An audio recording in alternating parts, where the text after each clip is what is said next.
Nagbanta ang ilang grupo ng mga OFW sa Europa na hindi magpapadala ng remittance bilang pagkondena sa pag-aresto kay dating Pangulong Duterte. Panawagan ng palasyo kumalma dahil pamilya rin nila ang apektado. Nasa frontline ng balitang yan si Maricel Halili. Kumakalat ngayon sa social media ang panawagan para magsagawa ng OFW Zero Remittance Week. Inisyatibo raw ito ng may Sub-Croatia chapter sa Europe. Pagtutol daw nila ito sa hakbang ng gobyerno ng Pilipinas na iparesto at i-turn over sa International Criminal Court si dating Pangulong Rodrigo Duterte. Kalakip din ito ang panawagang ibalik sa Pilipinas ang ating Pangulo.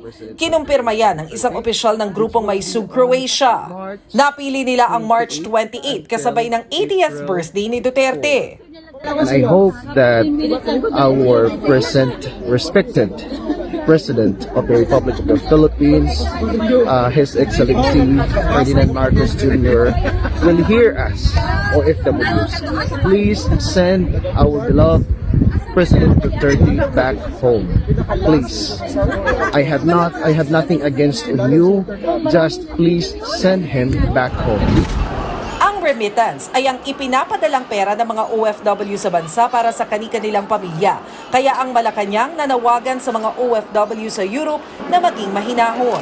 Kung hindi po sila magkakaroon at hindi sila magre-remit ng kanilang mga maaaring ipadala sa mga pamilya nila, hindi lamang po gobyerno maapektuhan, pati ang kanilang mga pamilya.